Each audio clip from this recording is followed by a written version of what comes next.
we use story and language particularly, and a little bit of structure to bring down what I call a 5-year-old gatekeeper. So when we shift from red zone to gold zone, effectively what we're doing is we're dropping from someone's head into their heart. We're actually creating trust and connection, and where people will actually give us not just their time and their attention, but their focus and their emotion. When we bring down the 5-year-old gatekeeper.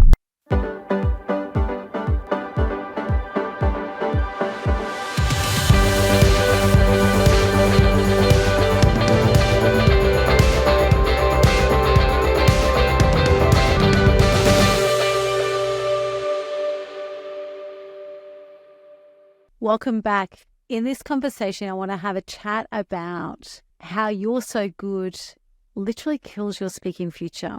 The feedback you're so good when you're speaking will actually keep you stuck and keep you broke. And this is something that I've known for some time, but I think it really came to, I guess it crystallized for me when back in about 2018, 2019, I was approached by somebody who is a well-awarded professional speaker who wanted to work with me. And I was kind of curious and surprised because at that time I absolutely only worked with emerging speakers.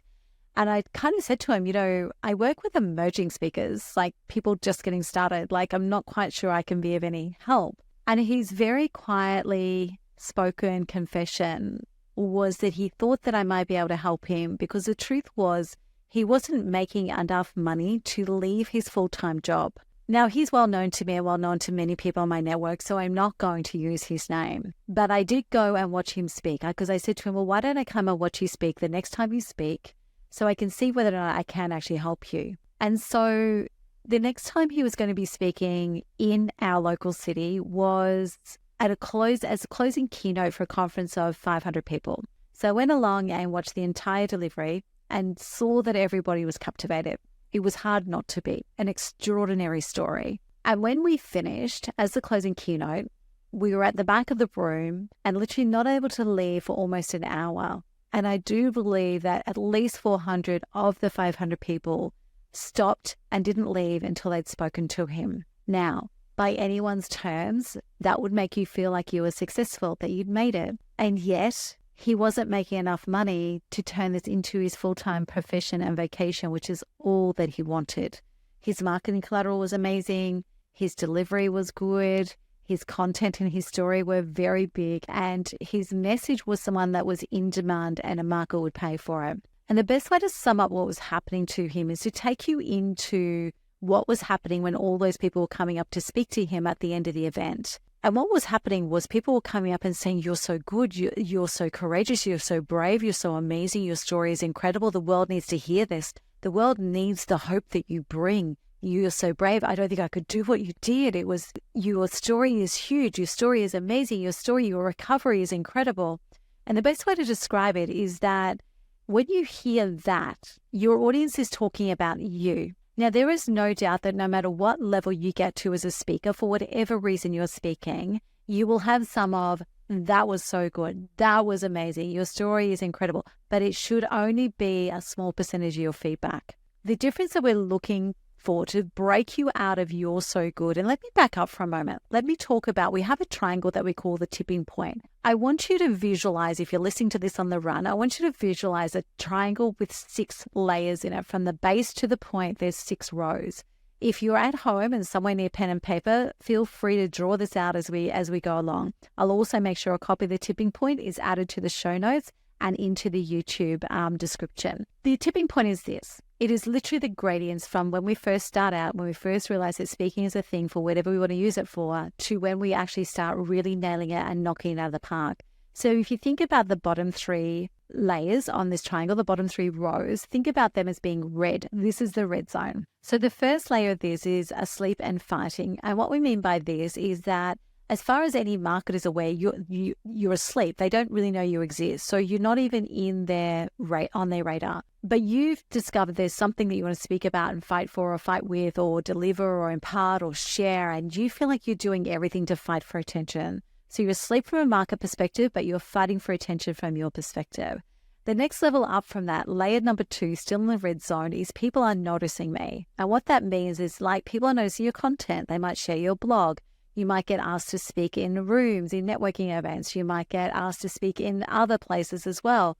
When you deliver, people like it, but you're not really sure you're delivering the right thing. You're not sure it's in the right rooms, and you feel like you have to reinvent the wheel all the time, but there's enough in it to tell you that you're on the right track.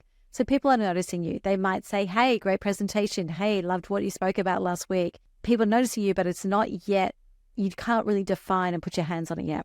Then you get to the third level in the red zone. And this is you're so good. This is the dome of you're so good that people get stuck under. And the truth is, so many people that I meet are just like the person I opened this episode with. They have all the hallmarks and all the presentation of being a great speaker. We know that they do speak, and some of them have the stages that we love, some of them don't. But the truth is, they're being told how good they are, but when they close the doors at night, it's not giving them what they need. Now, that might be financially, that might be reputationally, that might be business building wise. So they're putting all this effort in. And how I describe most people when I meet them here, and it usually shows itself the same way as it did with the person that I spoke about at the start, in a very quiet admission directly to me in case anyone else overhears it. But the truth is, at this level, they're exhausted and they're confused. They're doing everything in their power to do it and to get through it, and they're confused because they're getting this incredible feedback. You're so good, you're so good, you're so good, but they're not making enough money. They're not making enough connections, and they really don't know how they're going to keep going. It's at this point that most speakers will throw in the towel or continue to operate and be frustrated, confused, and exhausted for the rest of their life. Or as a business builder, they'll wonder whether this business is even for them, right? And whether or not it's speaking that's in question, I'm betting right now that a number of you listening to this have experienced that, not even to do with speaking.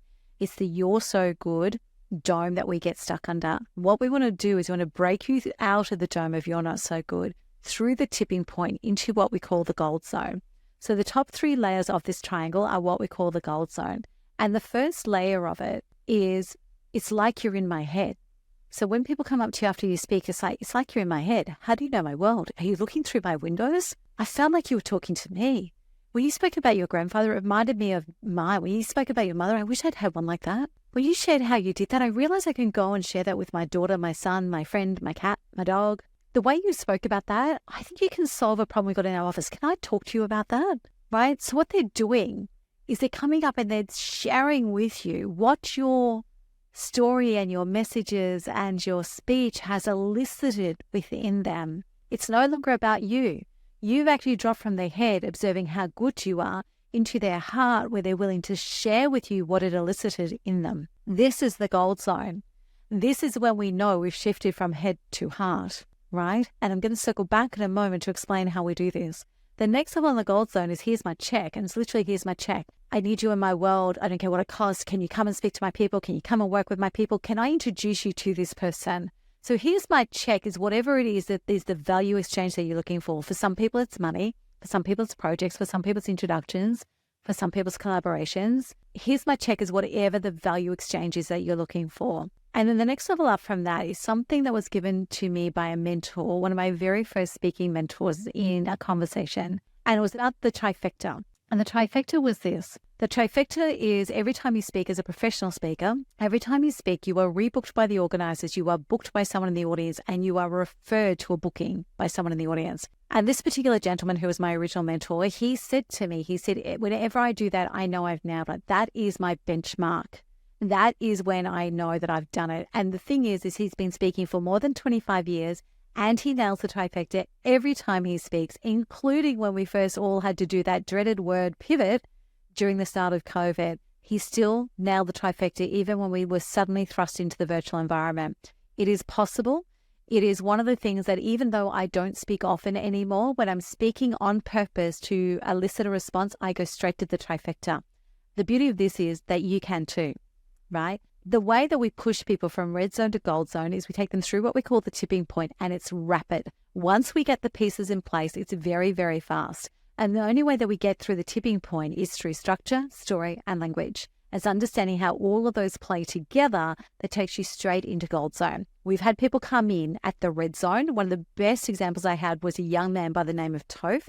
And he came in and he was literally saying, I have spoken a couple of times about high school and people think I should be a speaker. We went through this process. We got him straight to Gold Zone, and his first paid gig was $9K within about 6 weeks of doing that course. Within a year, he was speaking around the world. He was speaking at South by Southwest. He was speaking for financial institutions. He was doing some really great work because he went straight to Gold Zone. Now, one of the things that I will say about that is that he chose that life was not the one that he wanted, right? So he did it for a couple of years, and this does happen. You don't have to marry this future. But what I want you to understand is if you're going to do it, whether it's for a while or forever, then understand how to operate in the Gold Zone. Because the other feedback that we get, and was exemplified with a woman that I worked with, she was classified as a professional speaker. She was averaging 3 to 3.5K a gig, which probably wasn't a lot, and she definitely wasn't getting the right rooms. She was certain that her message was valuable. She had complete conviction that she had something to offer the world. She just didn't know how to break through the dome of "you're so good." We did the same thing with her as we do with all of our clients. We reshaped her content. We shaped the stories. We put structure through it. We amplified the language. We actually worked out how to drop people into moments and insights and perspective. And in doing so, she went straight into Gold Zone. Now, not only did she go from 3K to 5K to 9K to now between 10 and 12K, and bigger audiences with better and better brands. Not only did she do that, this is the bit that got my attention. After her first time of knocking it out of the park and going from red zone to Gold Zone for her first well-paid gig, she told me a day or two later that the biggest difference for her had been that she wasn't exhausted, she was energized. Let me explain why. When she was in the red zone, it was all about, you're so incredible, you're so brave, your story is huge, the world needs to know about this, you're so resilient, you're so tenacious, you're so, you're so good. What happened was they would claw for more of her story. So they would want more details on her children, more details on that, more details on this, more details. It was like, she said, it felt like they were always clawing at me for more. And she said, I just would walk out exhausted. When she got through the Gold Zone and people were coming up and talking to her about what it elicited for them, and what they wanted to do with what she'd given them and what they would love to do with her next, she said, I felt energized. I felt positive. I walked out of that engagement literally with a feeling I've never experienced in speaking before in my life. I felt as though I could do this because I'm not getting torn out and I'm not exhausted at the end of it. And this is really, really important. Now, the reason why we use story as our main architect to take us through the tipping point from the red zone, so breaking you out of the dome of "you're so good" through to the Gold Zone, is we use story and language particularly, and a little bit of structure, to bring down what I call a 5-year-old gatekeeper. So when we shift from red zone to Gold Zone, effectively what we're doing is we're dropping from someone's head into their heart. We're actually creating trust and connection, and where people will actually give us not just their time and their attention, but their focus and their emotion. And this can only happen when we bring down the 5-year-old gatekeeper. Now, the 5-year-old gatekeeper is this little guy. If you think about your mind, you have a conscious and an unconscious, subconscious. There's all sorts of layers we're talking about now, but I'm going to keep it simple. We have the conscious and the not conscious, okay?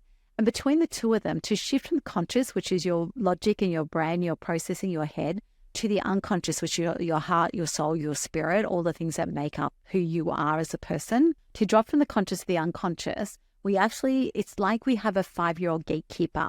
Now, if you think about a 5-year-old child, all they want to do is to play and be safe, right? And the number one thing is be safe.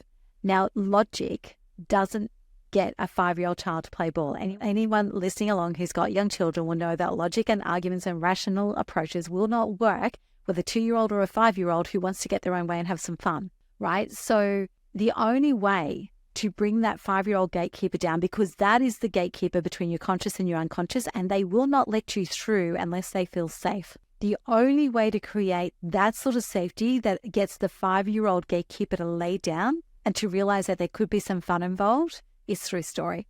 There is no other way to connect with a 5-year-old gatekeeper between the conscious and the unconscious minds. We must do it through story. It is the number one tactic that we use to push people from the red zone to the Gold Zone.